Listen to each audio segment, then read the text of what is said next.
Oh, man. All right, message received. By the way, those guys are so good. We now have the Hall of Famer, Cowboys legend, Troy Aikman joining the show. Troy, we're on the broadcast on Monday night, Cowboys-Cardinals. Is Barkley's analysis right about the Cowboys defense? Well, he is right about one thing. I think there is a contractual obligation for every network to talk about the Cowboys. But yeah, no, Laura, you know that the defense has had a tough go at it, and coming off a difficult game against Denver, and how they're going to fix it is anybody's guess. We're gonna find out if maybe they got some of it resolved here on Monday night. Yeah, sometimes it can be a little game changer for some people, a little difference in the schedule, things like that, prime time. Let's stay on the Cowboys, where first-year head coach Brian Schottenheimer, he made it clear it's not just the defense. Let's listen to what he said needs to improve. None of us have done good enough. That's real. I mean, our scorecard is what it is, and that's not just, defensively, that's offensively, we're a football team that's 3-4-1. You can take the stats on offense and shove them up as far as I'm concerned. I mean, is what it is. We want to win, and people talk about, hey, MVP and this and that. Dak Prescott doesn't want to win MVP. He wants to win a Super Bowl. Tell him, Shotty. What do you think of those comments? Well, I think he's right. I mean, it is a team effort, and I've said this. I think that when you look at the Cowboys and how they've been built, a large chunk of the money obviously is on the offensive side of the ball. Now that's true for a lot of teams, but maybe a little bit more disproportionate with the Cowboys. And so you do expect the offense to have to carry more of the load, but you do also expect the defense to do a little bit more than what they've been able to do. And I think they've tried. Matt Eberflus has tried to give some different looks to change things up. It worked a couple of weeks ago against Washington. I think a large part of that was due to the injuries that they had at wide receiver. They were without three of their top guys. Didn't work as well this last week, of course, with Denver, an offense that had been somewhat inconsistent. And now they face a Cardinals offense that has proven to be inconsistent as well. And so I'm sure that Arizona comes into this game feeling like maybe they can get right offensively against the Cowboys defense. But until they prove that they can stop some teams consistently, it's going to be something that Brian Schottenheimer and everyone else is going to have to talk about each and every week. We had the Lions on Monday night a couple weeks back. We felt like maybe give the game ball to their defensive coordinator, Kelvin Shepard. I mean, they had all these injuries. I did give him the game ball.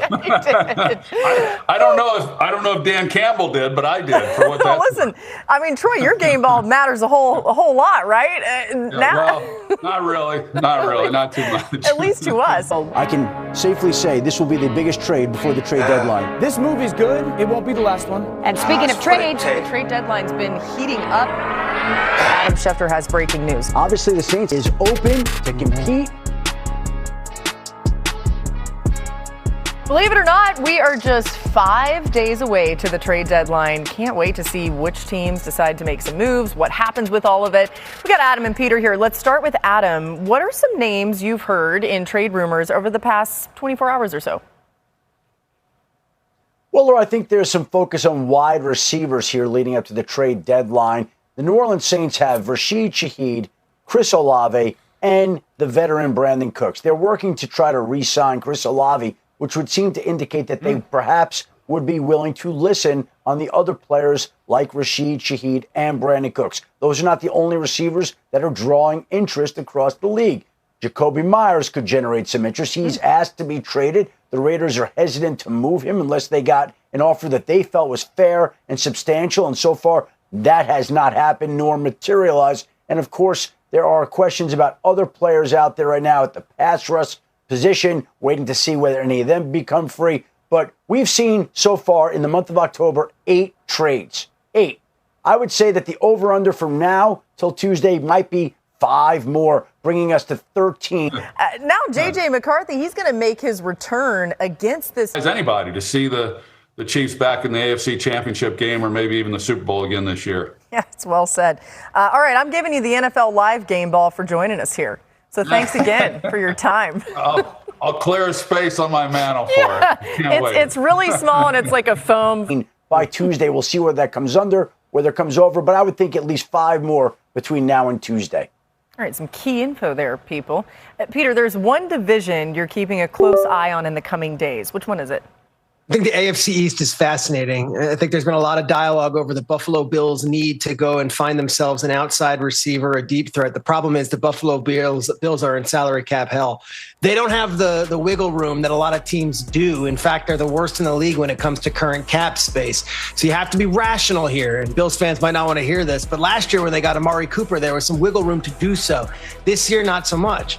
Meanwhile, the Patriots, everything's turning up Patriots right now. Obviously, they're in the driver's seat in the division with that tiebreaker over the Bills. They have the most salary cap space in the entire league. Are they going to be buyers? Now, we know they traded away Keon White. We know they traded away Kyle Duggar. But was that to clear even more cap space for one more move? And just a real quick point on the other two teams.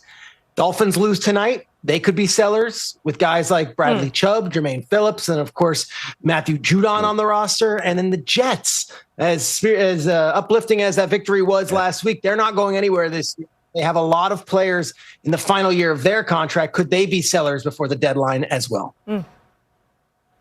And Peter, you bring up the Dolphins. I think the two edge rushers have drawn some attention across the league. Jalen Phillips, Bradley Chubb. I think teams believe that at least one of those pass rushers will be shipped out of Miami by the time the trade deadline hits Tuesday, 4 o'clock. Tonight, the Dolphins play, so this could be the last game tonight. What's up, Cowboys Nation? It's your guy Victor back here on Dallas Cowboys Today. And man, I gotta tell you, this one right here is wild. ESPN just suggested that the Dallas Cowboys could trade Brandon Aubrey. Yeah, our Brandon Aubrey, the best kicker in football right now. And listen, I know we've heard some crazy trade rumors this season, but this one takes the cake.